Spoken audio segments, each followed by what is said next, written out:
capítulo de número 11 do Evangelho de Mateus. Mateus 11. Graças a Deus. Perdão, Marcos 11. Obrigado. Marcos capítulo 11. Dando continuidade à nossa série nesse Evangelho, já estamos chegando à parte final. E o título da nossa mensagem faz uma referência a uma das passagens que nós iremos meditar nesse capítulo, que é a figueira. O título da mensagem é As folhas e os frutos. O que é que nós temos dado?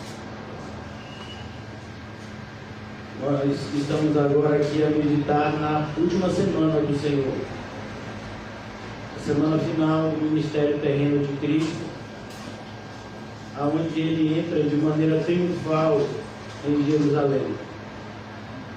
Isso sempre serve de alerta para nós a não confiarmos nos aplausos humanos, porque a mesma mão que te aplaude hoje, ela te apedreja amanhã.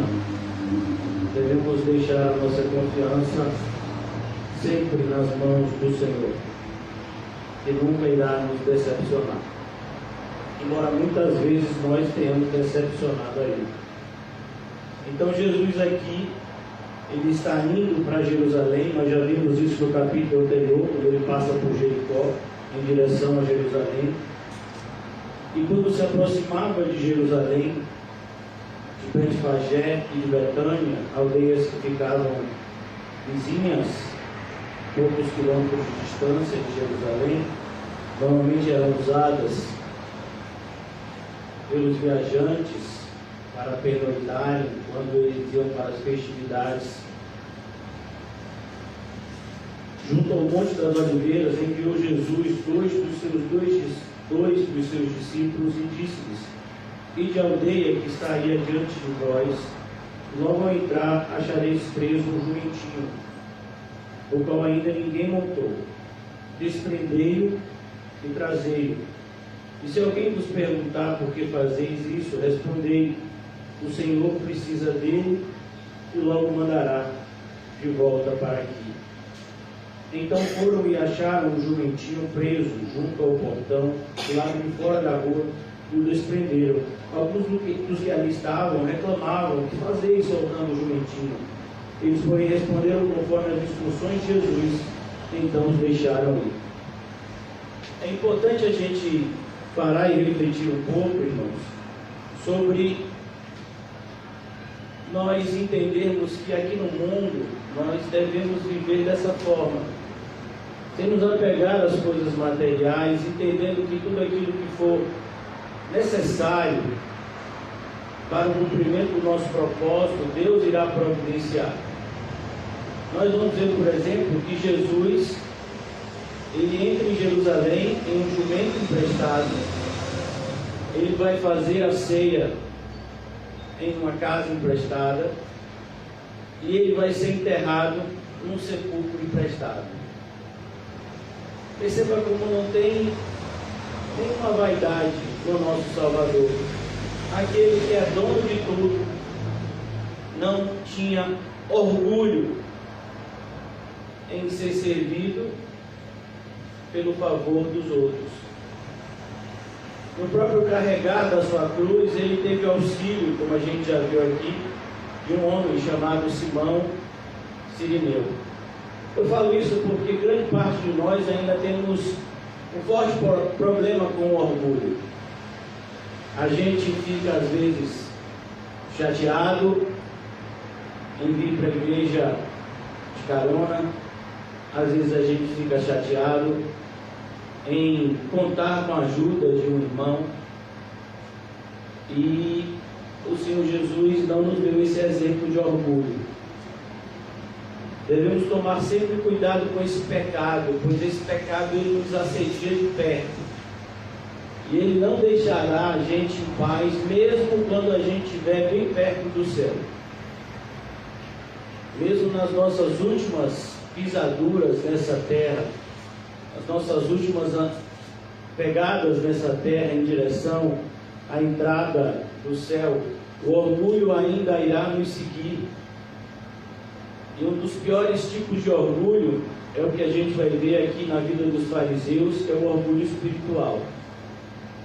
É achar que você não precisa de ninguém nem de nada para se relacionar bem com Deus. A gente precisa de Jesus. Sem Ele a gente não se relaciona com o Pai. E para a gente se relacionar com Jesus, a gente tem que se relacionar com o nosso próximo em amor. Pois aquele que diz que ama Jesus e não ama o seu semelhante é mentiroso. Então devemos tomar muito cuidado, irmãos, muito cuidado. Eu vejo isso, muita tristeza na vida de alguns irmãos, independentemente da vida financeira, são cheios de orgulho. Jesus não tinha isso, e não nos deixou isso como exemplo, muito pelo contrário. O exemplo de Jesus é sempre o exemplo da humildade. E outra lição que a gente aprende nesse breve início aqui é como é importante seguir literalmente as ordens de Jesus. Se nós seguíssemos mais as ordens de Jesus, nós teríamos com certeza menos sofrimento na nossa vida. Não que o sofrimento não tenha o seu lugar, não que o sofrimento também não nos abençoe, mas existem muitos sofrimentos, e infelizmente a maioria deles, na vida de cada um de nós, que vem em virtude da nossa desobediência e não em virtude da nossa obediência. E a gente percebe aqui que os discípulos, os dois discípulos, eles fazem tudo exatamente como o Senhor Jesus mandou. E quando nós fazemos tudo exatamente como o Senhor Jesus manda, tudo vai acontecer exatamente como Jesus predisse. O Jesus disse, se alguém disser para vocês, por que vocês estão pegando o jumentinho, digam que o Senhor precisa dele e depois ele irá devolvê-lo. E tudo aconteceu exatamente como Jesus disse. Se nós dessemos mais atenção às palavras do Senhor Jesus, com certeza a nossa vida ela andaria mais nos trilhos e não fora deles. Então aqui no versículo 7, continuando a nossa exposição, eles levaram um jumentinho sobre o qual puseram as suas vestes e Jesus o montou. E aqui é interessante, irmãos, é digno de nota. Eu sei que alguns de vocês aqui têm familiaridade com a vida no campo. Eu não tenho qualquer familiaridade, mas quando a gente estuda a Bíblia, a gente aprende que um jumentinho que ainda não havia sido montado por ninguém, não era um animal que aceitaria facilmente a montaria. Normalmente os animais precisam ser ensinados para que depois eles possam ser usados no campo. Era assim. E esse jumento ainda não havia sido montado por ninguém. Qual era a tendência dele? Se tornar um animal arisco e hostil. E a gente vai ver que diante de Jesus, até o vento e o mar lhe obedecem, quanto mais um animal. E a gente vai também se lembrar das palavras do profeta mais citado no Novo Testamento, que é o profeta Isaías, aonde ele vai dizer que o jumento, ele conhece o seu dono. Esse jumentinho, ele sabia que, embora ele tivesse saído da barriga da mãe dele, quem havia criado ele era aquele que estava sobre ele. Será que nós temos esse mesmo discernimento que esse jumentinho? E esse jumentinho, ele cumpre o seu papel. Sobre o qual puseram as suas vestes, e Jesus o montou, e muitos estendiam as suas vestes no caminho, e outros ramos que haviam cortado nos campos. A ideia é de uma entrada triunfal. Jesus chega nessa semana em Jerusalém, no ápice do seu ministério, e muitos estão agora recebendo Jesus como um grande profeta. A grande maioria não faz a mínima ideia da chamada messiânica de Jesus. e muito menos qual era o propósito do Messias, que deveria sofrer, morrer e depois ressuscitaria. Mas mesmo assim, cumpre-se aquilo que foi dito, e eles recebem Jesus. Ele entra na cidade, e isso assusta. A maneira como Jesus entra na cidade assusta ainda mais a liderança religiosa, que se vê em perigo diante daquele que, como eles mesmos vão dizer mais adiante, se a gente não fizer nada, o mundo inteiro vai segui-lo. Versículo 9: tanto os que iam adiante dele como os que vinham depois clamavam Hosana. Hosana é uma expressão em hebraico que significa salve-nos, Senhor. E aqui eles estão agora olhando para Jesus, e mesmo sem entender, eles estão falando que é certo, Jesus é o nosso Salvador. Salva-nos, Senhor, é isso que significa a expressão Hosana. Bendito o que vem em nome do Senhor, bendito o que vem, bendito o reino que vem, o reino de Davi, nosso Pai, Hosana nas maiores alturas. O mundo inteiro, irmãos, está debaixo da soberania de Deus. Muitas pessoas estão obedecendo a Deus nesse exato momento, como o apóstolo João. Outros vão obedecer como Judas. O plano de Deus vai se cumprir na sua vida e na minha. É por isso que nós devemos estar muito atentos em relação a tudo que fazemos. E quando entrou em Jerusalém, no templo, tendo observado tudo, perceba, Jesus sempre está observando tudo, principalmente aquilo que diz respeito à casa de Deus, aquilo que nós fazemos na casa de Deus, a maneira como nós nos portamos na casa de Deus, a importância que nós damos à casa de Deus. Jesus está observando tudo isso. Quando nós lemos o livro do Apocalipse, logo no capítulo 1, nós percebemos Jesus passeando pela sua igreja. Jesus está sempre ocupado em cuidar dos interesses do Pai. Jesus então observou tudo. Agora perceba, irmãos, que Jesus ele não toma nenhuma atitude nesse dia, nesse primeiro dia. Ele apenas observa. E olhe como Marcos vai descrever: tendo observado tudo, como já fosse tarde, saiu para Betânia com os 12.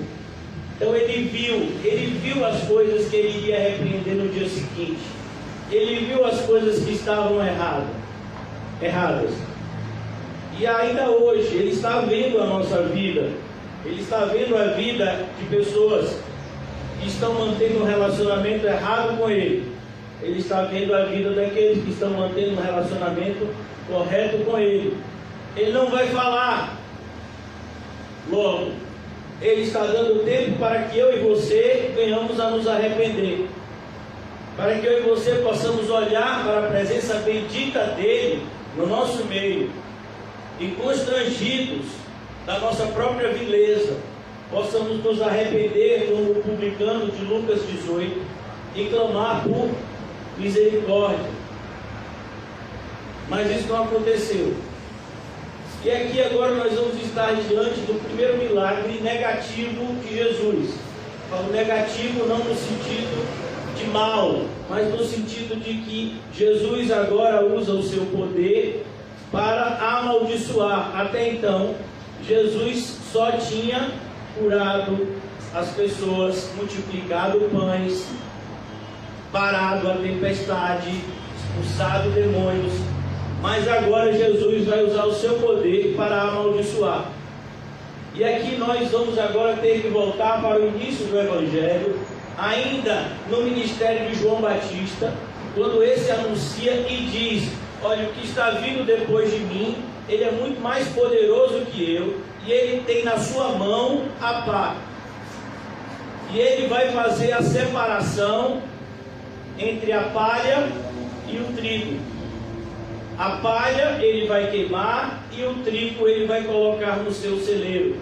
João Batista ainda usa uma outra figura, uma outra analogia, e diz: ele tem na sua mão a foice e ele vai cortar a árvore que não está dando bom fruto. E ele vai cortar essa árvore não a partir do tronco, mas a partir da raiz, para que não lhe nasça mais fruto. E agora a gente vê o cumprimento dessa profecia. Jesus é aquele que tem poder para abençoar e ele tem poder também para amaldiçoar. Como cristãos, devemos tomar muito cuidado, porque vivemos em um mundo extremamente influenciado pelo ocultismo. O ocultismo ele está presente inclusive nas igrejas evangélicas, nas chamadas igrejas evangélicas de mistério. Então você vai conversar com uma pessoa: e aí, meu irmão, como é que você está? Mistério. Como assim mistério? E a pessoa às vezes vai falar com você e fala uma língua que ninguém entende, nem ela mesma entende, e diz que isso é espiritual. Não, irmãos, isso não é espiritual, pelo menos não do Espírito Santo.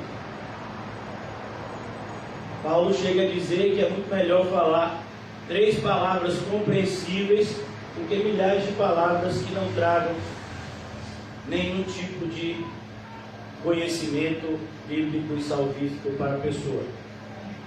Então Jesus é o único que tem poder de amaldiçoar. Nem o próprio diabo pode te amaldiçoar.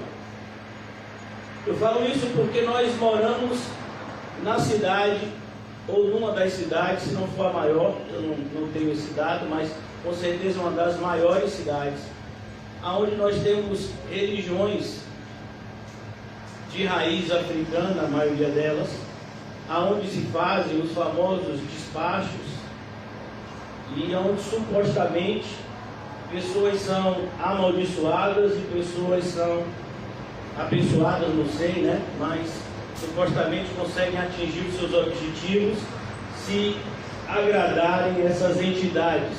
Temos aqui inclusive um feriado, que esse ano não teve a festividade, mas não deixaram de ofertar a uma suposta entidade chamada Iemanjá, que teria poder, né, para abençoar as pessoas, principalmente aqueles que são vinculados de alguma forma à vida no mar.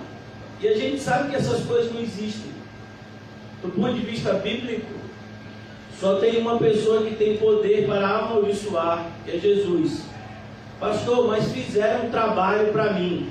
Como foi? Pegaram o trabalho que você tinha para fazer, pintar a sua casa, foi? Era um trabalho que você tinha que fazer, a pessoa fez para você. Como foi o trabalho que fizeram?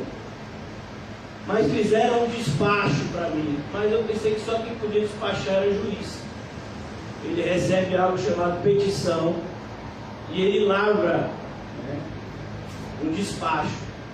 Mas a gente vive debaixo dessa influência maligna, onde pessoas têm mais medo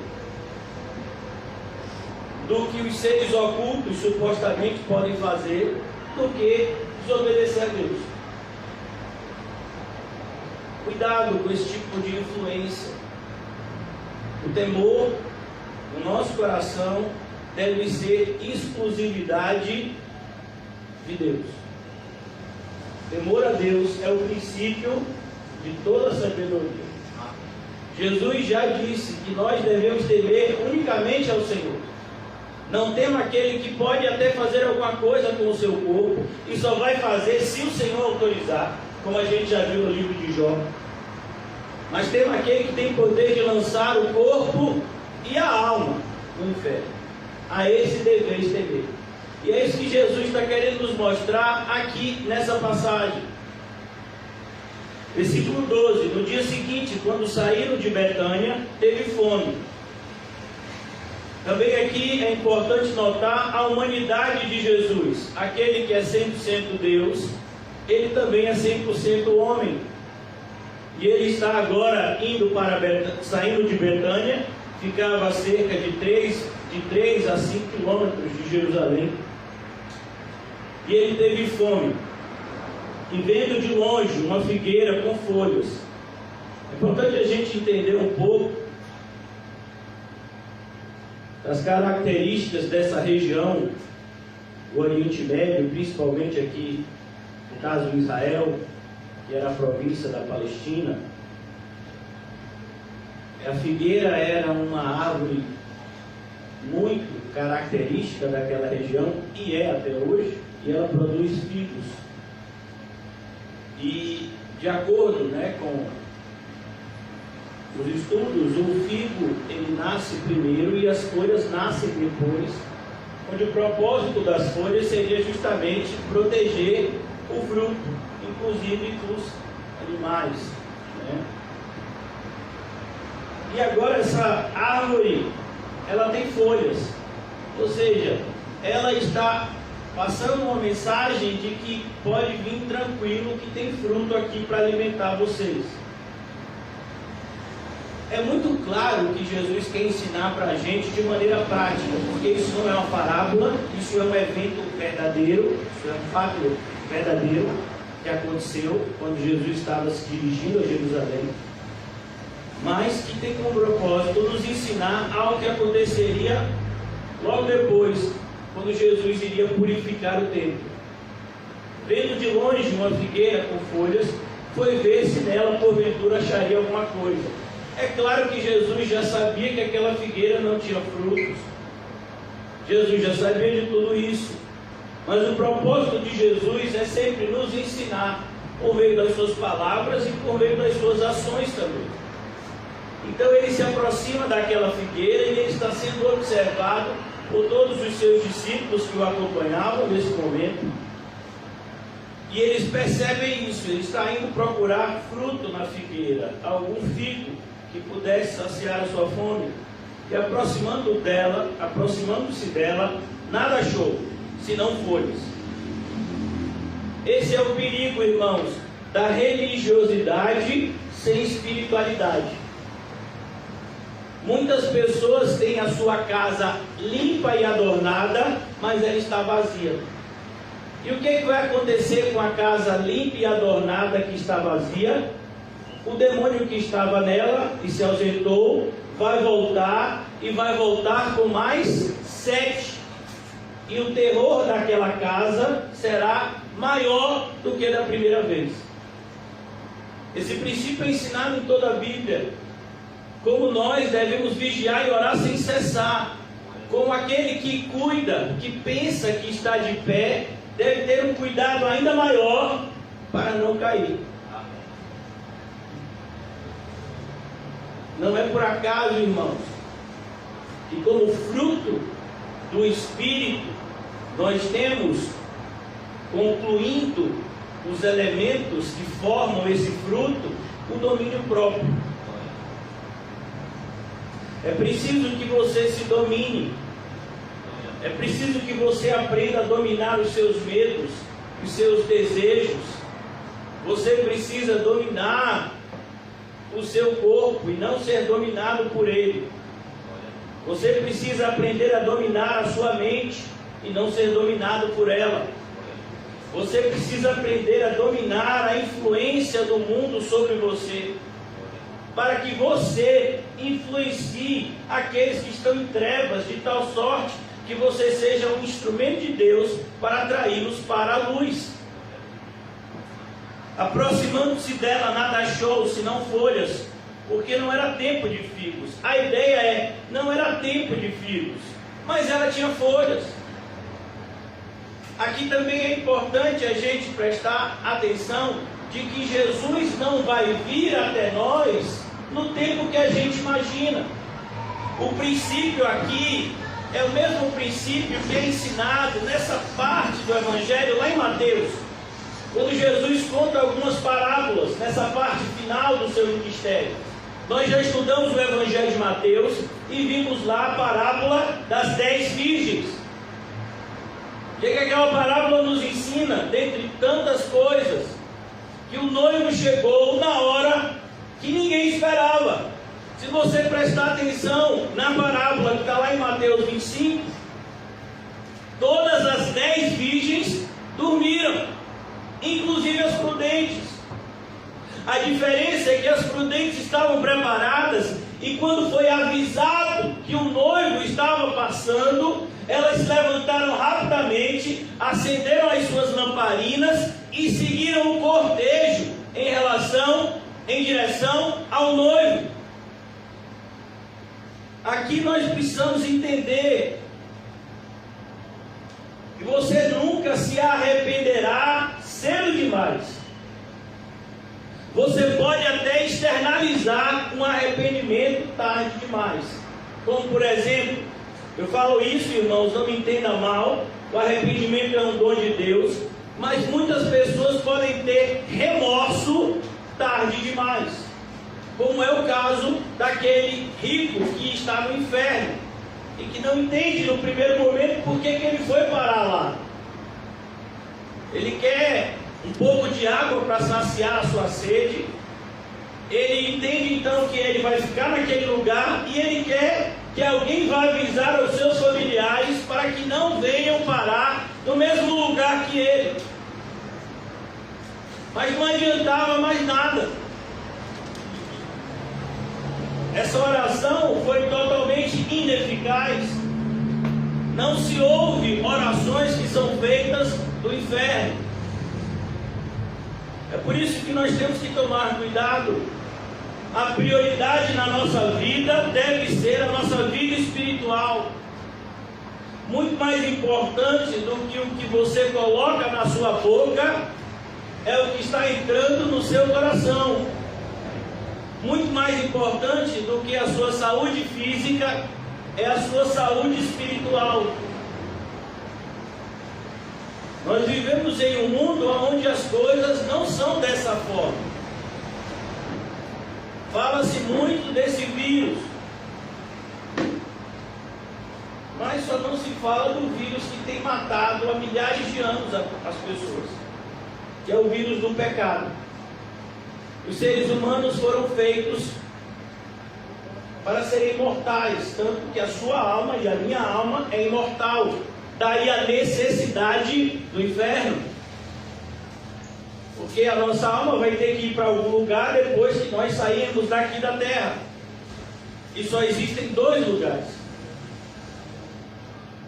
Então você precisa entender que muito mais valor na sua vida devem ter as coisas que não se veem do que as que se veem.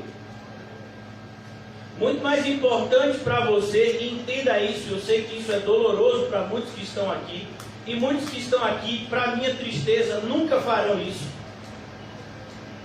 Muito mais importante do que a sua família de sangue é a sua família de espírito. Nossos familiares consanguíneos, infelizmente, muitos deles não nos acompanharão na subida para o céu. Muitos deles.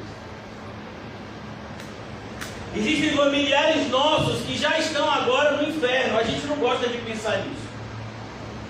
Sabe aquele parente que a gente tinha, um tio, um avô, sei lá, algum parente que a gente tinha, que a gente sabe que não era crente, que a gente sabe que não acreditava nas palavras de Deus, mas a gente cria uma expectativa que, quem sabe, né? Quem sabe, né, o quê? Não sei. Eles estão no inferno, muito provavelmente. E se você não tomar cuidado, você vai para lá também. Amém. Por isso que Jesus diz, e eu repito, minha família são aqueles que ouvem e obedecem à voz do Pai que está no céu. O Senhor Jesus falou no capítulo anterior, que nós estudamos recentemente, como é importante você entender que aqueles que renunciam às coisas da terra, inclusive o vínculo parental como prioridade, não é que a gente não vai cuidar da nossa família, mas isso não é a nossa prioridade. Eles receberão uma nova família, a família do Espírito, a família que vai nos receber no céu, a família que vai passar toda a eternidade com a gente no céu, ao lado do nosso Senhor e ao mesmo tempo do nosso irmão mais velho, que é o Senhor Jesus Cristo. Por isso que nós temos que tomar cuidado, para que as influências terrenas não sejam maiores do que a influência espiritual. Para que a gente não se veja cheio de folhas e sem nenhum fruto. Em Gálatas, o apóstolo Paulo diz: mas o fruto do Espírito é. Ali Paulo está dizendo o que Jesus vai buscar na sua vida quando Ele vier. Amor, paz, alegria, bondade, benignidade, longanimidade, mansidão, fé, domínio próprio. Esse é o fruto. Não são frutos aonde pessoas dizem: não, eu sou uma pessoa até longânima, mas eu não sou uma pessoa benigna. Eu sou uma pessoa que eu tenho até amor, mas eu não tenho muita alegria. Não pode. É mentira. Ou você tem, isso são características, como por exemplo, a água é formado, se eu não me engano, se alguém aqui quiser me corrigir, fique à vontade. O H2O são 2 moléculas de hidrogênio para uma molécula de oxigênio. Estou errado ou é isso mesmo? É isso mesmo, né? Então, se a gente tem HO, uma molécula de hidrogênio e uma molécula de oxigênio, é água? É água? Não. E se a gente tem H1 e O2, por assim dizer, uma molécula de hidrogênio e 2 de oxigênio, é água? Não. Não, mas tem os 2 elementos, tem hidrogênio e tem oxigênio, e aí? Não é a formulação. A mesma coisa o fruto. Ó pastor, eu tenho as 8 características, só me falta o domínio próprio. Meu filho, quem diz isso, ele não tem nenhuma característica e ainda tem o orgulho. Socorro. E a mentira. Jesus. Esse é o problema. Porque é um fruto. É um fruto só.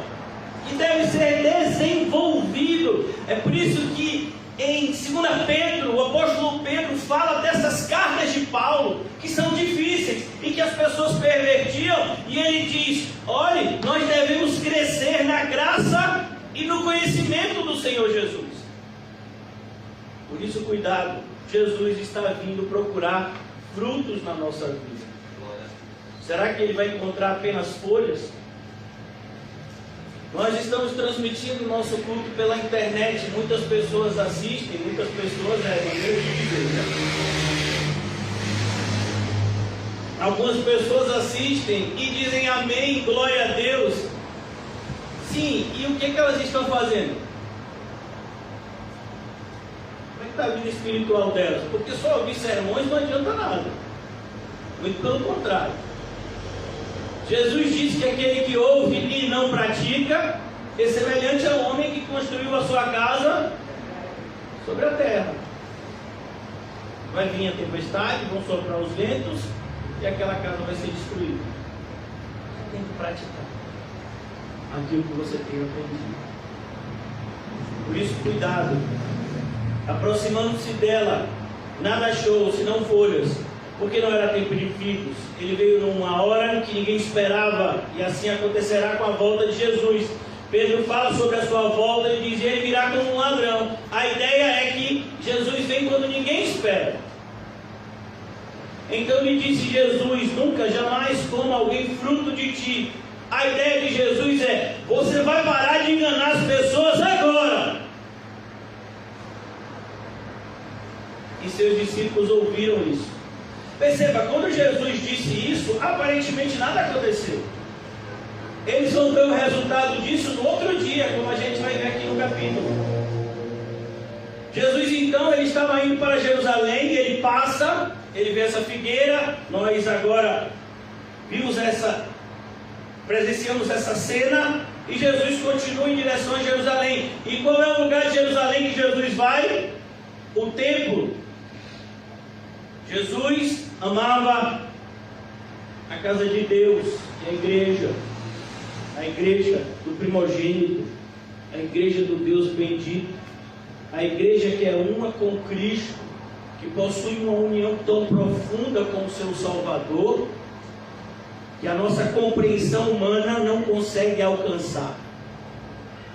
Jesus então vai até o templo que Deus havia usado o profeta Ageu para exortar o povo que voltava do exílio sobre a importância dele. O povo que voltava do exílio, a gente já estudou Ageu aqui recentemente, havia colocado a construção do templo em segundo plano.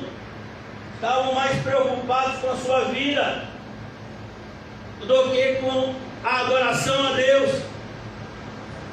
Então Ageu é instrumento de Deus para abençoar aquelas pessoas com a verdade. Percebeu que a vida de vocês é um saquetel furado? Isso é porque vocês não estão dando prioridade àquilo que deveria ser a sua prioridade, que é a vida espiritual. Construa um templo e vocês verão que a glória desta última casa será ainda maior do que a da primeira. Herodes o Grande Herodes Antipas, ele havia reformado esse templo, e a reforma durou quase 50 anos. Ele mandou trazer pedras lindas, pesadíssimas, de várias partes, para a reconstrução daquele templo, de maneira que era uma construção extremamente suntuosa. Jesus inclusive vai dizer, mas isso não importa, isso só são folhas, não ficará pedra sobre pedra. O que Deus estava preocupado não era com aquelas paredes, mas com o que se fazia lá dentro. Então Jesus entra. Perceba que Jesus já havia entrado no templo no dia anterior. Vocês lembraram disso? Versículo 11. E quando entrou em Jerusalém, no templo, tendo observado tudo, ele observou tudo, inclusive o que eles estavam fazendo de errado, mas ele não falou nada. Como se fosse já tarde, saiu para Betânia, porque é um tempo determinado, irmãos. Você vê alguma pessoa fazendo algo de errado, não necessariamente você vai exortar no mesmo momento, você vai orar. Existe um momento certo para todas as coisas, inclusive para exortação, para aconselhamento, para disciplina. Há um tempo determinado. Devemos estar em tal conexão com Deus que tenhamos a cronologia exata do que fazer e quando fazer. E foram para Jerusalém. Entrando ele no templo, passou a expulsar. Olha que coisa, ele viu essas mesmas coisas no dia anterior, mas agora chegou o momento em que ele tomou a atitude. E foram para Jerusalém, e ele entrou no templo, e ele passou a expulsar os que ali vendiam e compravam. Não só os que vendiam, mas os que compravam também estavam errados. Por que você acha que tem tanto tráfico de drogas? Esse problema aqui tem alcançado o mundo inteiro, o tráfico de drogas. Por que você acha que existem tantas facções criminosas? Que as pessoas matam e morrem para vender drogas, porque tem o quê? Consumidores. Se hoje todo mundo parasse de consumir drogas, o tráfico acabava. Mas a gente sabe que essa realidade não é assim. Pelo contrário, o tráfico tem aumentado porque o consumo tem aumentado. Como a venda de drogas é um comércio extremamente lucrativo, as pessoas matam para ter determinados pontos de droga onde se ganha bastante dinheiro. E você vê muitas facções brigando entre si pela disputa dos pontos. Por quê? Porque há consumidores. A mesma coisa tem acontecido na cena religiosa. Por que tantas igrejas têm sido abertas? Será que é algum avivamento profético? Não, meu filho. Isso é profético, igrejas abrirem. Mas não é um avivamento, não. É uma sentença de morte. Falsos profetas se multiplicarão juntamente com os falsos mestres e enganarão a muitos. Isso é uma profecia do Senhor Jesus, uma profecia escatológica, uma profecia que fala do que aconteceria no mundo antes da volta de Cristo. É por isso que tem tanta igreja, por isso que tanta gente quer ter igreja, tanta gente quer fundar a igreja, tanta gente quer estar à frente de alguma obra religiosa, porque existem consumidores para isso. Não existem muitos fiéis, mas existem muitos consumidores de teologia. É por isso que já tem algum tempo que eu não participo de compra e venda de nada que seja associado à espiritualidade. A espiritualidade é algo que se alcança em comunhão com Cristo, e não por meio de nada que seja associado ao dinheiro. E foram para Jerusalém. Entrando ele no templo, passou a expulsar os que ali vendiam e compravam. Derribou as mesas dos cambistas. Ele derribou as mesas dos cambistas. O que eram os cambistas, irmãos? Eu sei que a maioria de vocês já sabe, mas só para ficar mais claro para alguns, a moeda daquela época era a moeda romana, o denário. Tanto que daqui a pouco Jesus vai ser provado aqui a respeito se deveria pagar tributo ou não a César. E Jesus disse: me traga a moeda. E deram a moeda cuja esfinge, o desenho que estava lá, era o desenho de César. Mas essa moeda não era aceitada no templo. No templo só valia a e eles trocavam por a moeda que era usada no templo para poder ofertarem a Deus. E para isso é que os cambistas estavam lá. É muito parecido com um turista que chega aqui no Brasil e ele não vai fazer compras com dólar. Ele vai até uma casa de câmbio e ele vai trocar o dólar pelo real. A semelhança daqueles que muitas vezes vão para outros países e vão trocar a moeda deles, do país deles, pela moeda corrente do país. É por isso que os cambistas estão aqui.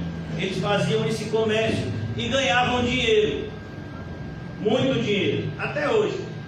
Quem mexe com casa de câmbio ganha muito dinheiro com especulação.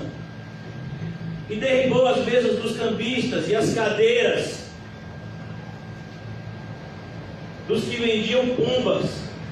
As pombas que eram oferecidas nos sacrifícios, elas eram vendidas livremente, cheias de gaiolas estavam lá. E imagine a bagunça e a sujeira que esses animais faziam em um lugar que era separado para as pessoas adorarem a Deus. É como uma pessoa que vira para mim e diz: pastor, Totó fez xixi na minha cama. Foi mesmo. E quem mandou o Totó entrar na sua casa? Quem foi que trouxe o cão para dentro da casa? Você. Agora aceite.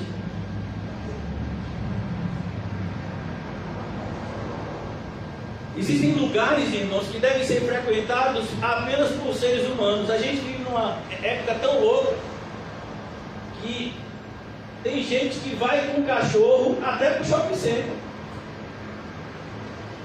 Que loucura, né? Lugares que são para ser frequentados por pessoas.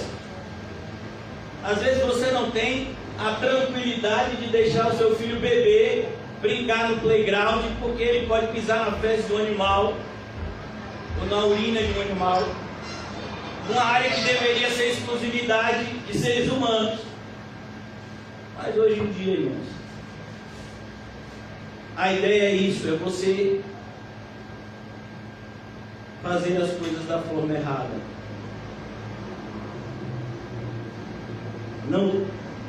Não deixou mais aqueles que vendiam pão para vender. Não permitia que alguém conduzisse qualquer utensílio no templo. A ideia é: não, esse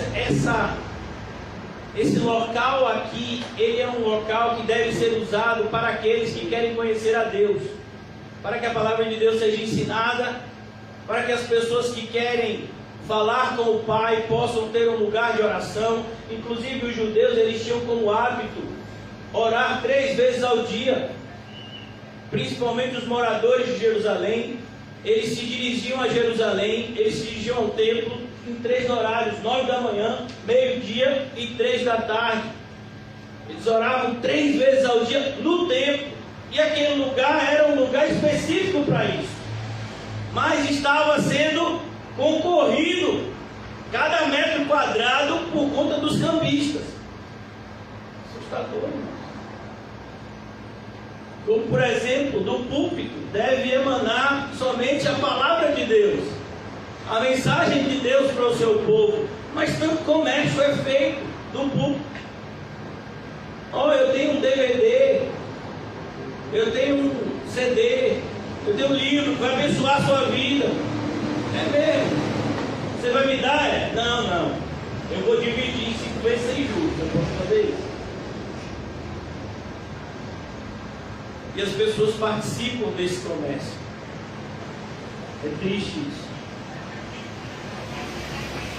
Não permitia que alguém conduzisse qualquer utensílio pelo templo. Também os ensinava e dizia: não está escrito, a minha casa será chamada casa de oração para todas as nações. Isaías 56:7, Isaías 7:11. Essa mensagem de Deus para todas as nações, nós devemos dar um bom exemplo. Agora você vai ver que determinadas igrejas funcionam como um shopping center. Você tem tudo lá dentro, você tem lanchonete, você tem boutique, você tem livraria, editora, tem igreja nos Estados Unidos que tem até academia dentro. A ideia é: você pode encontrar tudo aqui, vem para cá. Inclusive você encontra também a palavra de Deus que nós temos aqui nos nossos horários de culto. Pode vir para cá, passar o seu dia aqui com sua família. Pessoas não querem procurar a Deus, elas querem se divertir com Deus. E Paulo tem uma mensagem muito séria para essas pessoas: com Deus não se brinca. Vós, porém, a tendes transformado num covil de salteadores. Você sabe o que significa essa expressão? Covil de salteadores era um lugar onde os ladrões se encontravam depois do roubo, e eles se juntavam ali para celebrar o produto do roubo. É como, por exemplo, pessoas que vão roubar banco, e aí cada um vai para uma direção, e depois eles se combinam de se encontrar em determinado local para poder dividir e celebrar o êxito daquele roubo. Isso é um covil de ladrões, onde eles vão para se divertir, para comemorar o pecado. Olha que coisa. As pessoas estão indo para a igreja para isso, para comemorar o pecado. Elas fazem todo tipo de abominação e se aproximam de Deus, supostamente, na igreja, para celebrar a salvação delas. Salvação. Não, mas meu Deus é um Deus de graça, de misericórdia, de compaixão. Ele vai me salvar. Ele vai me salvar, ele já me salvou. Foi? E qual é a evidência que você é salvo? Cadê o fruto? Você não é salvo? Olha, irmãos, esse não é um problema moderno. Você tem ideia? Esse problema atacou a igreja no 1º século, quando a carta que Tiago escreveu começou a circular nas igrejas.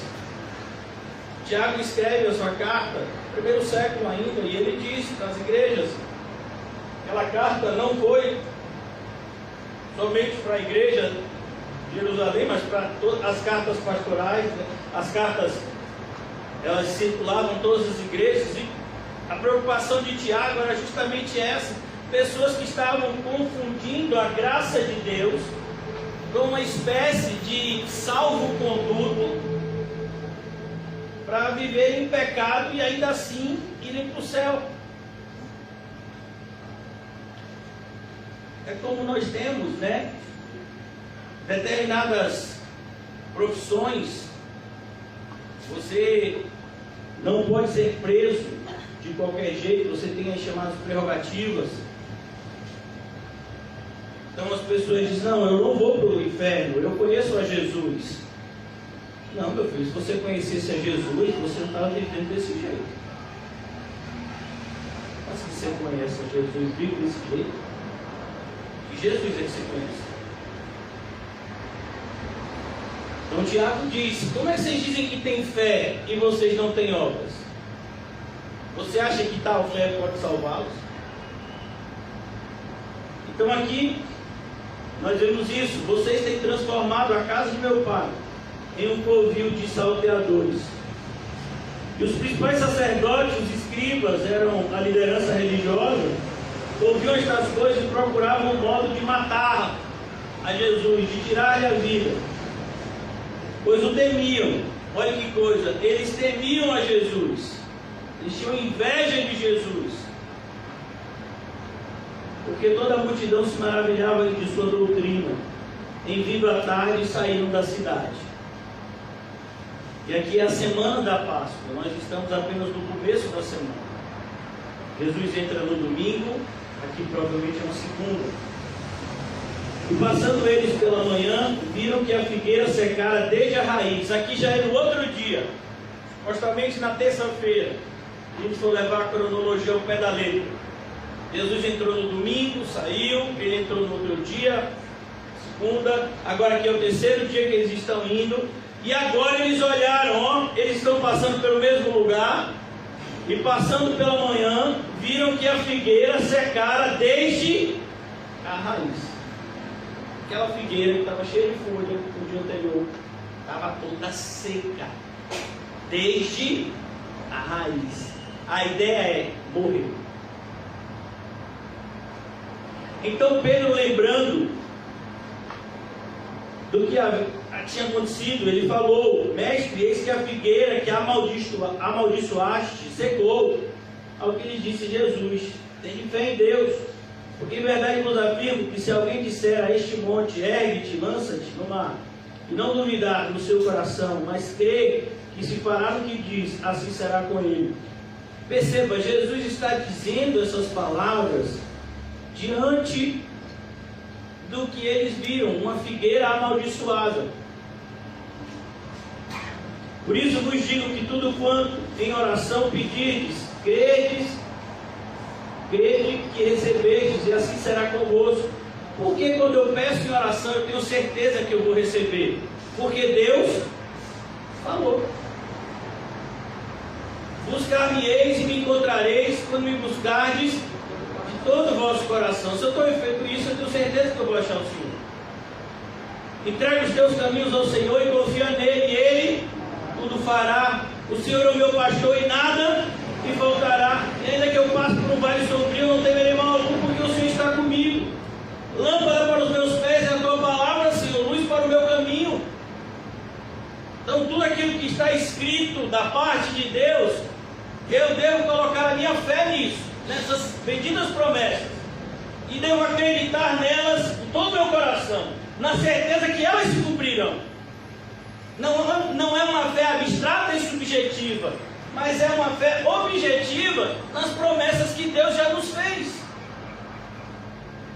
Então ele diz aqui, versículo 25: enquanto estiveres orando, se tendes alguma coisa contra alguém. Olha que coisa importante.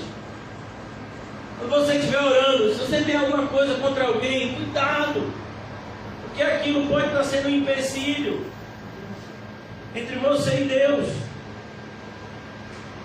Perdoai. Perceba, ainda que a pessoa não queira te perdoar, ainda que a pessoa nunca tenha lhe pedido perdão pelo que fez, ainda que a pessoa nem ache que o que ela fez a você foi errado, você tem que perdoar. Perdoai. Perdão é uma atitude interna que é demonstrado externamente, para que o vosso Pai Celeste vos perdoe as vossas ofensas. Jesus já tinha mostrado para a gente isso. Quando Jesus ensina-nos a orar, no final ele diz: perdoe as pessoas para que vocês também sejam perdoados.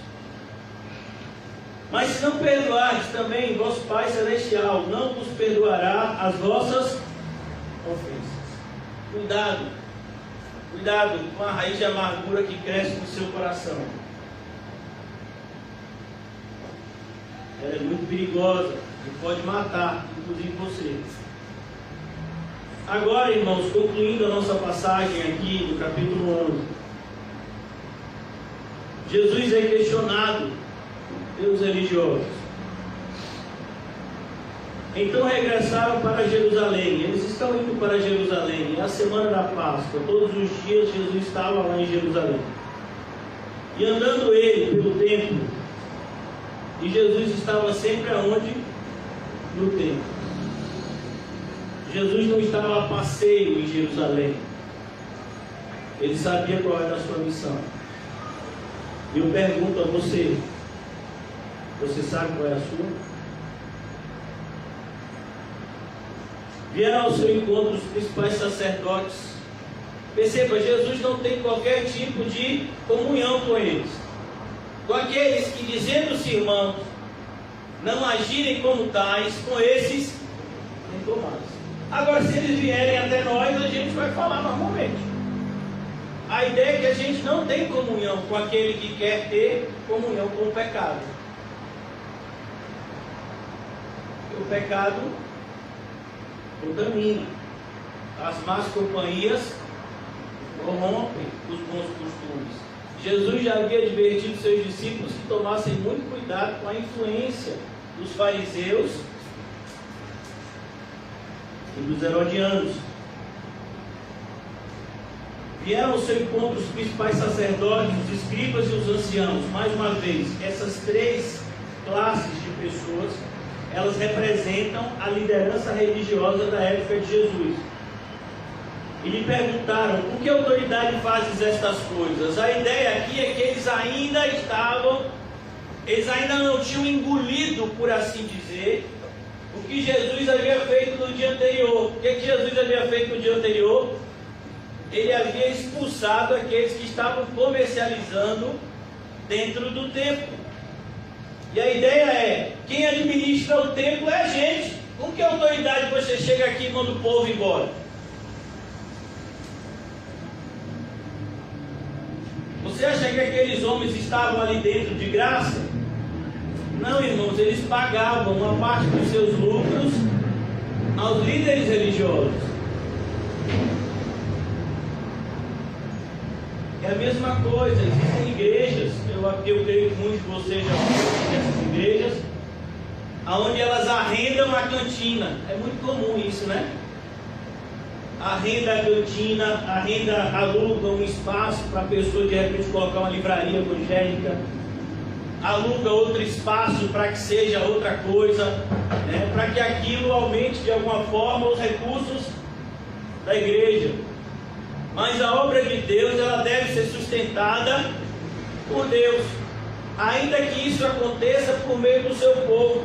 E às vezes Deus sustenta a sua obra por pessoas que nem são seu povo.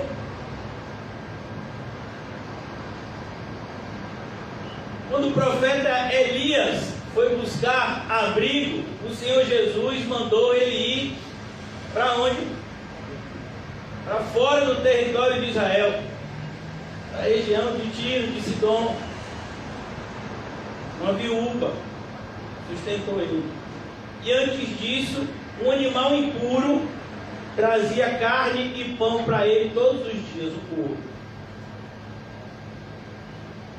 Quando Deus quis que o seu povo voltasse do cativeiro, ele inclinou o coração de um rei ímpio, o rei Ciro, a baixar um decreto autorizando o retorno do povo. Quando Deus quis que a sua cidade santa fosse reconstruída, essa cidade que Jesus está aqui entrando, ele colocou, por assim dizer, amor, entre aspas, no coração de um rei, por um servo. O rei Artaxerxes, ele tinha como copeiro um homem chamado Neemias. E ao ver Neemias triste, ele pergunta, triste? Ô Neemias, por que você está triste? Foi com o seu? Ah, minha cidade está em pedaços, os portões estão caídos. Ah, você quer reconstruir a sua cidade, Neemias? Então eu vou autorizar você ir lá e vou lhe dar cartas. Ele dominava toda aquela região. Vou dar cartas para que os governadores forneçam a você todo o suprimento necessário, pedras, madeira, terra, para que você reconstrua os muros da sua cidade. Esse rei era crente? Nunca foi. Então a gente tem que entender que Deus está no controle tanto daqueles que são cristãos, quanto daqueles que não são cristãos. Ele está no controle até do diabo.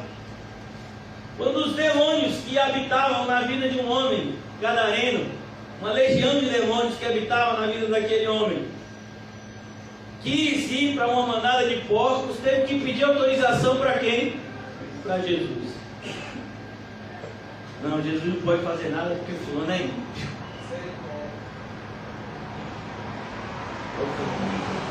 Jesus pode até converter o ímpio, converter você.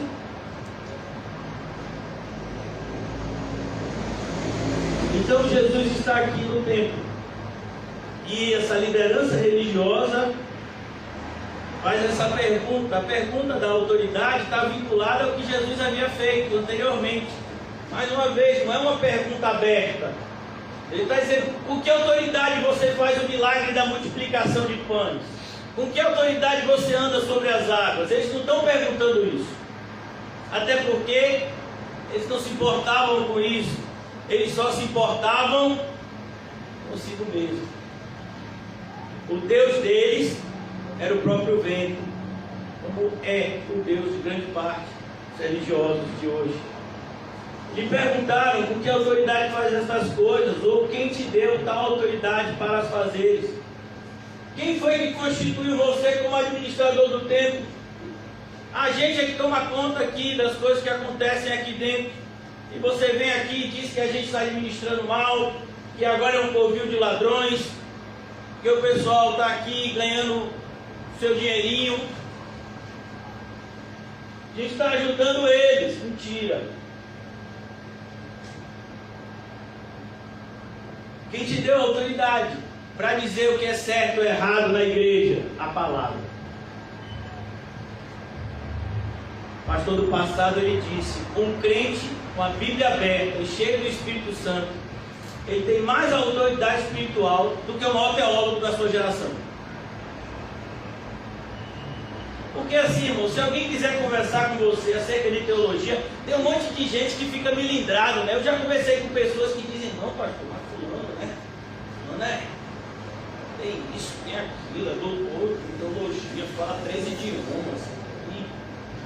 Quem sou eu para falar de Bíblia com ele? Meu filho, você lê a Bíblia, você ora. Agora você lê a Bíblia sério, você ora, você estuda a palavra de Deus, então você tem nada do que se vergonhar. Você é um servo aprovado. Só existem dois tipos de servo, irmão: o aprovado e o reprovado. Não tem essa ideia de hierarquia. Não, fulano conhece demais. Como fulano conhece. A gente vive nessa influência, né? Que os diplomas falam mais do que o testemunho. Basta a pessoa escrever alguma coisa que na maioria das vezes não vem nem dele, ele copiou de alguém que veio antes dele. E todo mundo sabe, você viu ali que o fulano escreveu? Não. Você tem que prestar atenção ao que foi escrito na Bíblia. Existem comentários bíblicos que são muito bons, mas a grande maioria da literatura religiosa da nossa geração é um lixo. Se você for numa livraria evangélica, e tem anos que eu não vou em uma, você vai ver lá 5 passos para você ter uma vida de sucesso. 10 passos para o seu casamento dar certo. 5 características disso. 10 pontos daquilo. Não, filha, é brincadeira. Todo mundo tem uma receita de alguma coisa. Não é assim não, é Bíblia. Eu fico assim, sabe, estupefato com as pessoas que dizem só a Escritura. Essa frasezinha, né, que a pessoa usa para dizer que ele é filho da reforma protestante. E ele diz só a Escritura, mas ele nega um monte de coisa que está na Bíblia. Como assim só a Escritura? Se você está negando um monte de coisa, inclusive o poder de Deus. Como é que é só a Escritura se você está vendendo tanta coisa? Eu fico assim, sabe, sem entender. Como existem tantas pessoas em cima do púlpito, cegas, completamente cegas. Esses dias eu tive a oportunidade de ver, tem muito tempo que eu não vejo essas coisas, eu não gosto. Eu já disse que os meus mentores, eles estão todos no céu, já morreram há algum tempo. Nessa geração eu não consegui encontrar ninguém que pudesse, né, me influenciar para ser mais cristão. Infelizmente, gostaria de ter encontrado, e ainda tenho esperança de encontrar. Um desses que a gente conhece, muitos de vocês conhecem. Esses dias eu estava passando pelas mídias sociais, colocando alguns posts no site na página da comunidade, na minha página pessoal, e estava tendo culto nessa igreja, e o pastor estava pregando com a igreja de um time de futebol. Assim, o que leva uma pessoa a fazer isso? Eu sou um pastor, um influenciador. Milhares de pessoas estão assistindo o culto. Essa pessoa tem milhares de seguidores. E a pessoa vai pregar a respeito de santidade, de coisas espirituais, usando uma blusa de time de futebol. É brincadeira. Aí você diz aqui o que diz os fariseus. Sim, você não está ouvindo o que você está ensinando? É possível. Que autoridade uma pessoa dessa tem de exortar alguém? Me diga aí. Mas essas pessoas muitas vezes vão perguntar para mim com que autoridade eu falo isso. A Bíblia na mão. Com que autoridade faz essas coisas? A autoridade da Bíblia. Toda autoridade provém das Escrituras. E se alguém está ensinando alguma coisa, ele tem que se adequar a ela. Senão ele é um falso mestre. O falso mestre, irmãos, não é só aquele que ensina errado, mas é aquele que dá o mau exemplo também. Você pode até ensinar o certo, mas com a sua vida estimular as pessoas ao erro. Jesus fala sobre isso em Mateus 23.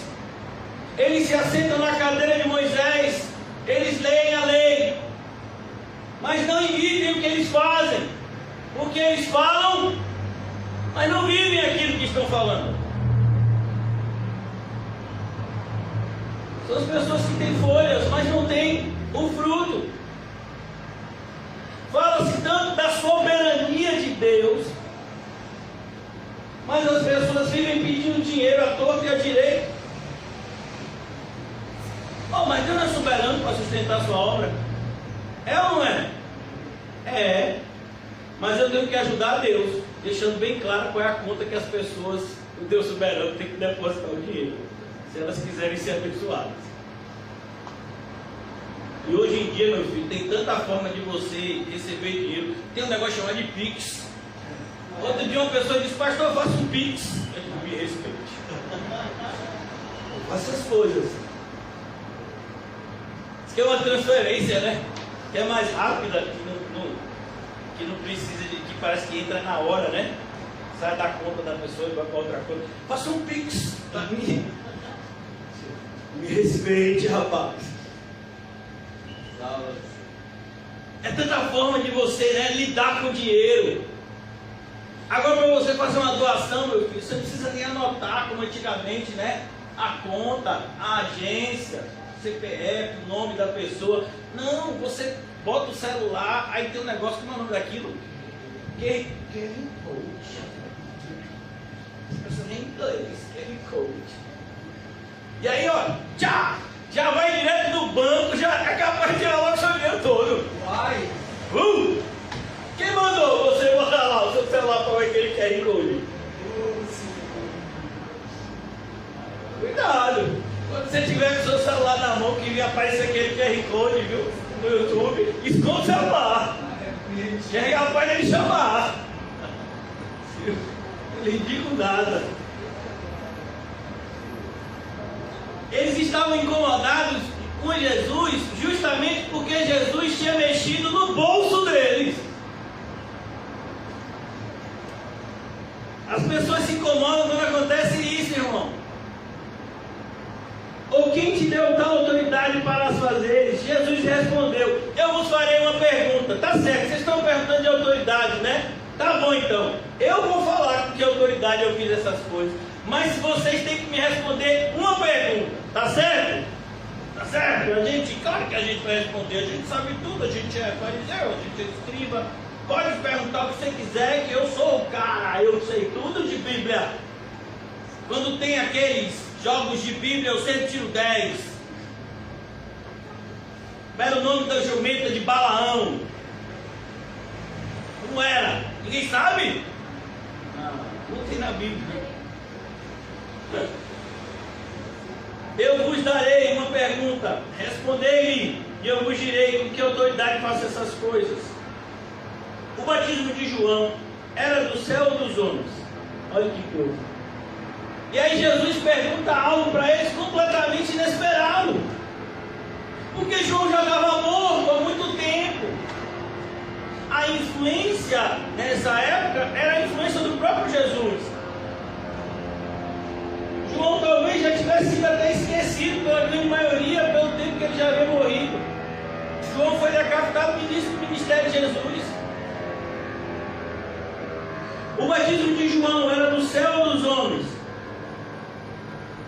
Respondei. E eles discorriam entre si. Eles não responderam. Eles foram agora confabular. Como eles responderiam? Perceba que tudo aquilo que os vossos mestres fazem é sempre bem ensaiado. Você já viu como se faz uma peça de teatro? Eu, quando estudava na escola, eu sempre tive dificuldade de me apresentar em público. E normalmente eu não apresentava trabalho em público. Eu tinha dificuldade de fazer o que eu estou fazendo agora. Mas eu via, tinha vários colegas meus que tinham facilidade. Sempre tinha todo semestre, quase que todo semestre, ou todo ano, tinha apresentações teatrais. Principalmente as pessoas que estavam no ginásio. Nem sei como é que se chama, não se chama mais ginásio hoje, né? Não sei nem provavelmente ginásio. Então, as pessoas ensaiavam meses para apresentar aquela peça de teatro. Ainda hoje. Se você for para um espetáculo teatral, você vai ver que os atores, as atrizes vinculados àquele espetáculo, eles passaram meses ensaiando, decorando a fala. Tem a hora de chorar, tem a hora de sorrir, tem a hora de se fingir de morto, tem a hora para tudo. Eles vão ensaiando cada momento. Os nossos mestres, eles são assim. Inclusive, o apóstolo Pedro usa essa palavra, e ele usa a palavra dissimulação. Eles são dissimulados. Eles agem de maneira premeditada, atingir um objetivo específico, que é enganar os seus ouvintes. Uma parte mais sensível da vida do homem, que é o coração. Capaz de você ouvir um falso mestre, meu filho, e você chorar. Você dizer, rapaz, esse camarada é um servo de Deus. Tamanha dissimulação deles.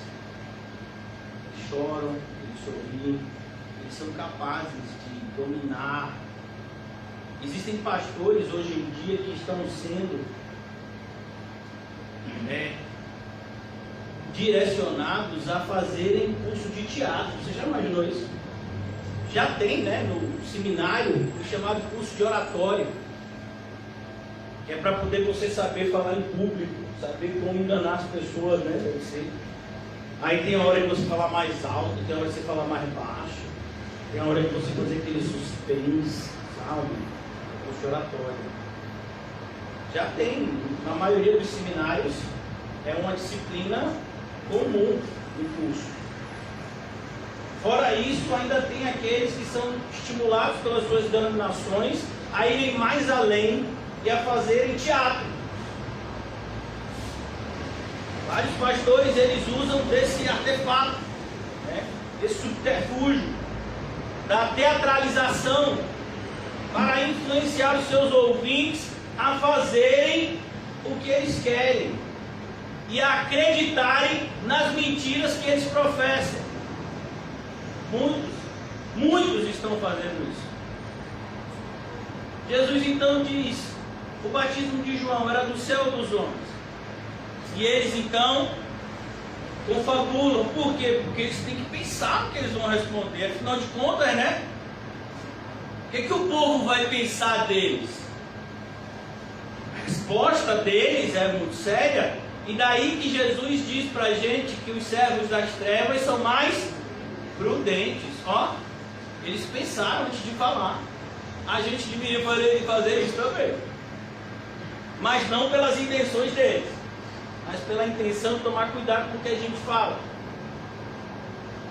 E eles discorriam entre si: se dissermos do céu, dirá, então por que não acreditaste neles? Porém, dissermos dos homens, ele temeram o povo, porque todos consideravam João como profeta.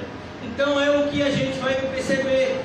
Muitas pessoas estão hoje tendo algum tipo de vida religiosa, não porque elas estão em busca do que é certo, mas elas querem alguma receita que dê certo. Eu estou com problema nessa e nessa área, como é que eu faço para resolver? Eu tenho problema assim, como é que eu faço para resolver? Não, mas você tem que arrancar a mão, você tem que arrancar o olho, você tem que cortar o pé. Não, varão, eu não vim aqui para perder nada. Eu vim aqui para acrescentar naquilo que eu já tenho.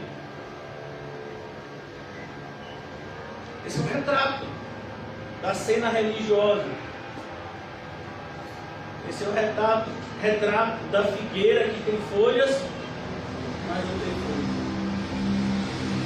Você e eu deveríamos estar sempre preocupados com aquilo que Deus vai pensar do que nós estamos falando, inclusive com aquilo que nós estamos deixando de falar por pura covardia, porque nós temos medo, muitas vezes, de sermos maltratados e rejeitados por algumas pessoas que nós temos apreço.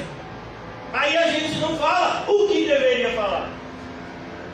Então a gente tem que tomar cuidado, porque vai ser contado naquele grande dia tanto o que a gente fala e não deveria, como o que a gente não fala e deveria. Qual é a sua intenção ao usar esse presente que Deus nos deu, que é a fala, que é o poder de nos comunicar uns com os outros, de externalizar o nosso pensamento, externalizar por meio de palavras os nossos sentimentos? Como você tem usado esse dom que Deus te deu? Para o bem ou para o mal? Por isso que Tiago diz: de uma fonte não pode jorrar água boa e ruim. Então responderam a Jesus: não sabemos. Mentira, não é que eles não sabiam, é que eles não queriam se expor. Esse é outra característica que tem dominado a igreja, mais especificamente até a liderança da igreja, que é a covardia. Tem muitas pessoas, pastores, covardes, que não estão dispostos a chamar de pecado o que a Bíblia diz que é pecado, porque eles não querem ser execrados por uma sociedade adúltera e perversa. Não, se eu começar a dizer que isso é pecado, como a Bíblia diz que é pecado, aí a sociedade vai me execrar. Aí eu vou ser tratado como um fanático, aí eu vou ser tratado como um maluco. Não, eu não posso fazer isso. Eu dei um exemplo a vocês essa semana, eu não me lembro qual foi o culto que eu falei sobre isso, mas eu falei sobre um fato que aconteceu nos Estados Unidos. O evangelho aqui no Brasil é extremamente influenciado pelo evangelho na América do Norte, até porque o protestantismo que hoje temos aqui no Brasil, ele é influenciado demais por tudo aquilo que vem lá dos Estados Unidos. Existe um pastor norte-americano que inclusive é um dos mais lidos aqui no Brasil, eu soube recentemente. Os seus livros são dos mais lidos pelos cristãos brasileiros, chamado Max Lucado. E ele é um pastor lá dos Estados Unidos, e ele escreveu um sermão há uns anos atrás, falando sobre o pecado do homossexualismo. E ele foi convidado a pregar, eu disse já para vocês essa semana, eu estou repetindo para elucidar aqui o texto, simplificar. E ele foi chamado para pregar em uma igreja onde nessa denominação o homossexualismo não é visto como pecado. E pessoas, da liderança da igreja que faziam parte do movimento que se chama, antigamente era LGBT, agora é LGBTQ. Esse que eu nem sei o que é. Já tem isso ideia, né? Eu não sei o que é não. Isso que é um movimento LGBT e tem um que no final, que eu também não sei o que é. Também não tenho muito interesse em saber não, mas assim, se alguém souber e quiser falar, fique à vontade. Então, pessoas ligadas a esse movimento, que na verdade são pessoas homossexuais, que defendem o homossexualismo como uma prática normal, que não é pecado, e que é pecado, mas elas dizem que não é, e ainda assim se dizem cristãs.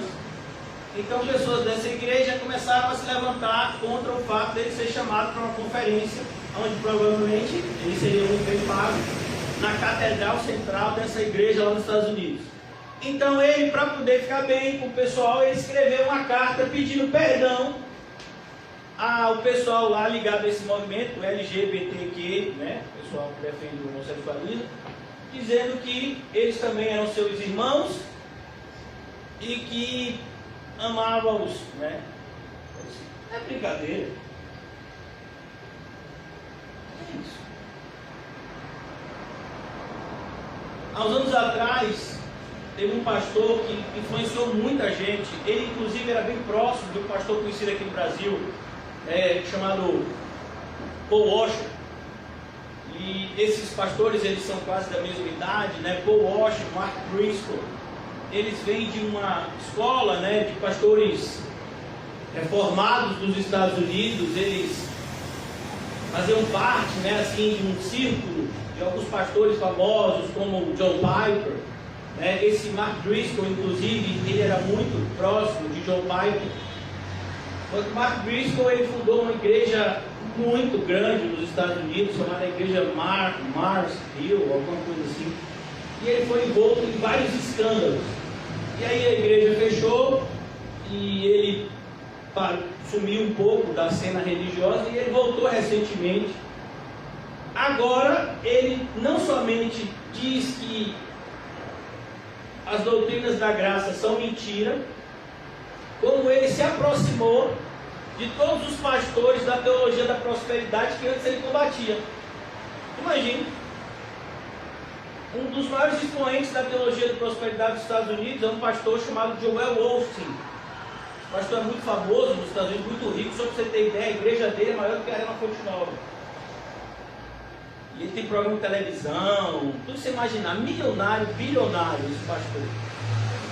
E ele é um dos principais vertentes da teologia da prosperidade nos Estados Unidos hoje. E esse Mark Driscoll escreveu uma carta recentemente. Ele abriu uma igreja no ano passado, e ele escreveu uma carta recentemente pedindo desculpa a Joel Osteen e se aproximando dessas pessoas que são defensores da teologia da prosperidade. desdizendo tudo que ele disse antes. Por que eu estou dizendo tudo isso para vocês? Irmãos, porque eu quero falar com todas as letras. A apostasia é um perigo que todos nós corremos. E eu me incluo também. Todos nós corremos o risco de negar a verdade. Quando você presta atenção em 2 Tessalonicenses capítulo 2, você vai ver que Deus mesmo envia o espírito do erro para aqueles que não têm prazer na verdade. Se a verdade não está te dando prazer, se a verdade te incomoda, então Deus vai enviar alguém que possa te dar o que você quer, que é a mentira, que te agrada. Mas que coisa assustadora. Isso é bíblico. E a gente deveria ter todo cuidado. A gente tem que ter prazer na verdade. A gente tem que buscar a verdade, ainda que ela nos doa, ainda que ela nos machuque no primeiro momento. E tem que machucar. Porque os nossos ouvidos, na sua grande maioria, são carnais. E quando a palavra de Deus chega aos nossos ouvidos, ofende. E é isso.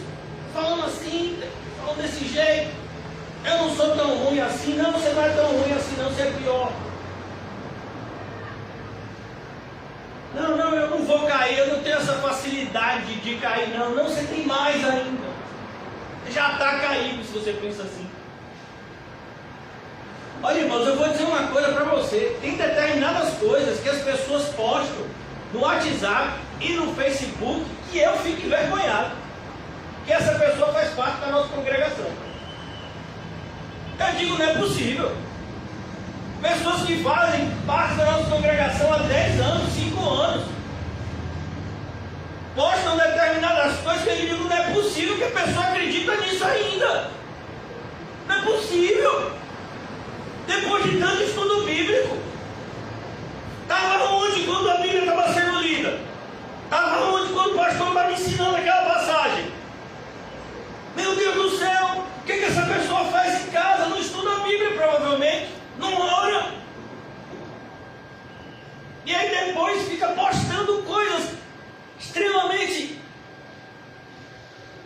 absurdas, né? Para não usar uma palavra mais forte, na internet, como se fossem pessoas que nunca ouviram a verdade. Não pode isso, não. Pessoas que estão assim como esses fariseus. Eles não estão preocupados com a verdade, eles estão preocupados em se dar bem com toda a classe de pessoa. Não, eu me dou bem tanto com os pentecostais, quanto os batistas, quanto os presbiterianos, quanto os congregacionais. Eu me dou bem com os wesleyanos, né, que são aquela igreja lá é muito famosa lá no sul, no sudeste, esqueci, o metodista. Eu me dou bem com todo mundo, sabe como é, né? Eu sou assim, né? Não gosto de confusão. O negócio é Jesus. Sim, se o seu negócio é Jesus, então, meu filho, não é que você goste de confusão, ela vai vir até você. Os fariseus que vieram até Jesus.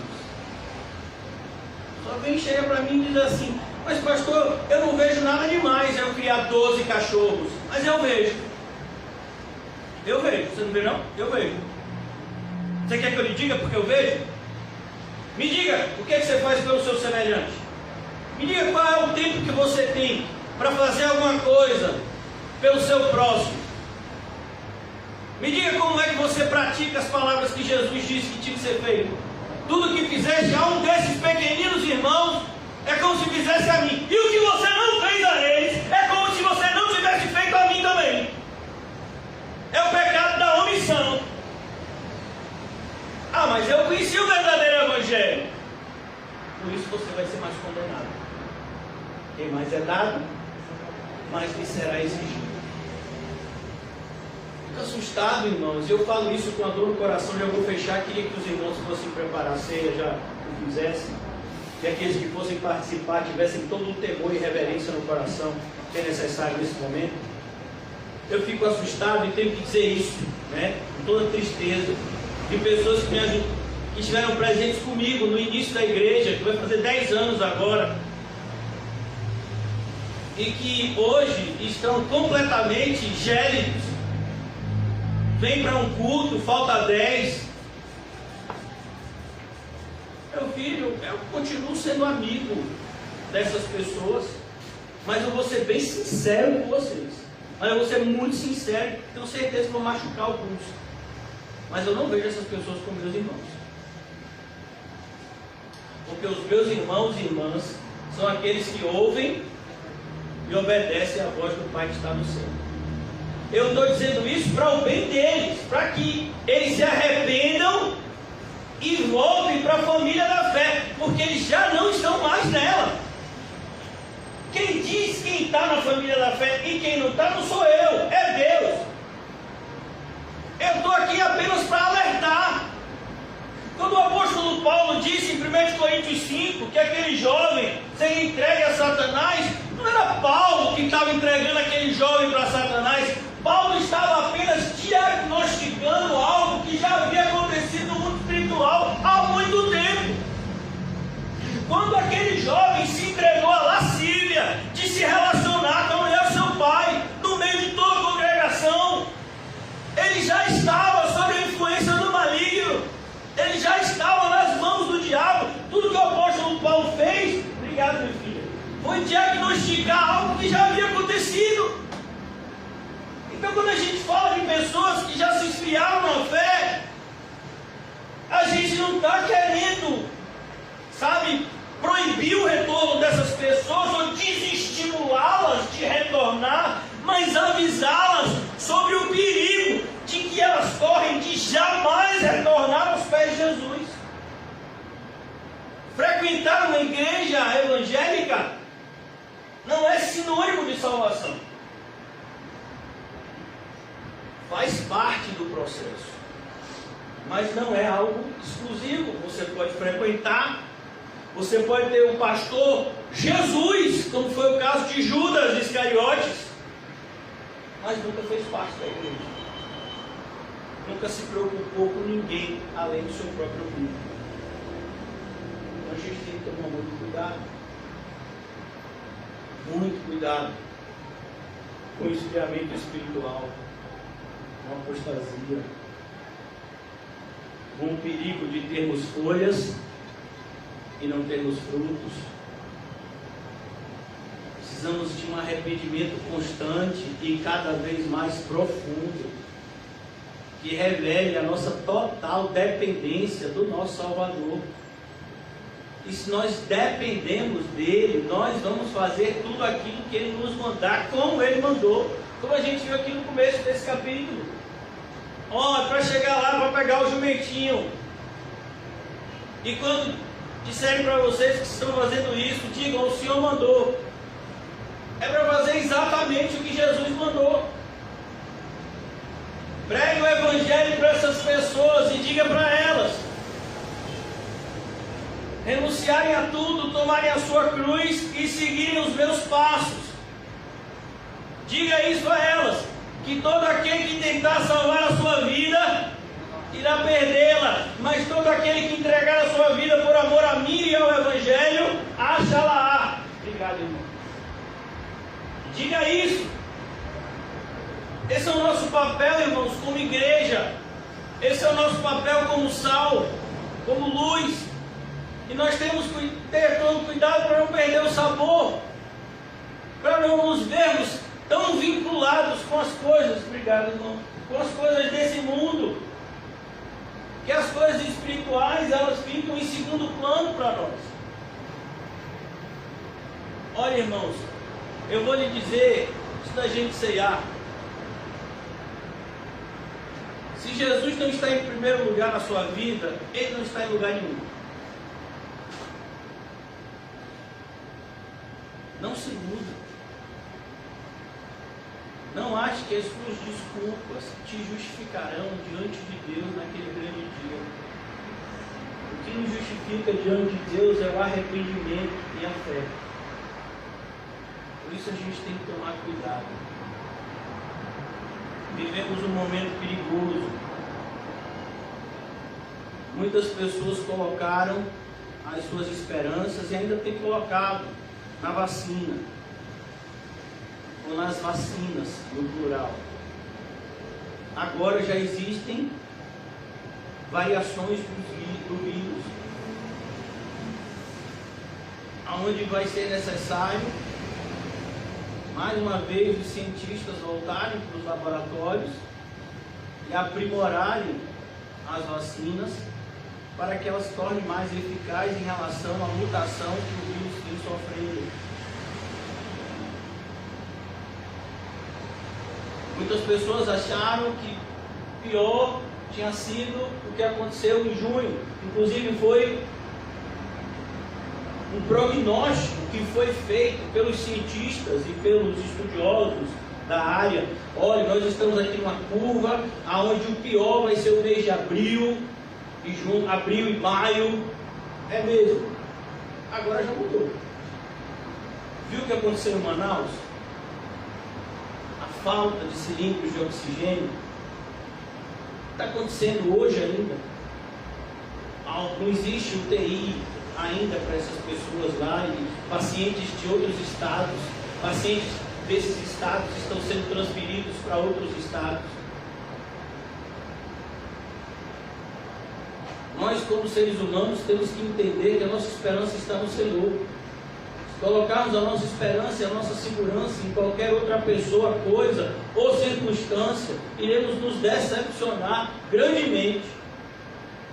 A nossa segurança deve estar somente no Senhor e mais ninguém. Devemos fazer das palavras dos cristãos do passado as nossas palavras. Se vivemos, para o Senhor vivemos. Se morremos, para o Senhor morremos. Quer vivamos, quer morramos, somos do Senhor. E o Senhor nos concederá graça de vivermos debaixo dessa promessa. E só assim a ceia do Senhor tem sentido. Se a gente não tem vivido para o Senhor, a ceia é um ritual morto. É um ritual sem significado real para aqueles que participam. Você de fato não é um regenerado, não é um crente em Cristo Jesus, não percebe que a sua casa é no céu e não aqui na terra. A ceia para você é apenas um ritual desprovido de qualquer significado. Agora, se você é um regenerado, se você acredita que Jesus morreu pelos seus pecados, você olha para essa pequena quantidade de suco de uva, para esse pedacinho de pão, e você diz: Senhor, o Senhor fez tanto por mim, me ajuda a fazer um pouco por ti. E quando eu falo um pouco, irmãos, é porque tudo que a gente faz ainda vai ser pouco, se comparado com o que Cristo fez por nós. O Senhor abre os nossos olhos hoje, diante de tudo que estamos vivendo, para que esse sofrimento circunstancial que a gente tem passado, de fato gere em nós uma transformação, um amadurecimento proveitoso, tanto para as nossas vidas, quanto para a vida daqueles que nos rodeiam. Que esse sofrimento seja Deus aquecendo os nossos corações. O sofrimento, segundo Deus, opera arrependimento para a salvação. Que a gente possa aproveitar esse momento de tanto sofrimento ao redor do mundo, para que a gente venha se aproximar do nosso Pai, como a gente nunca fez. Não nos devemos para a glória de Deus.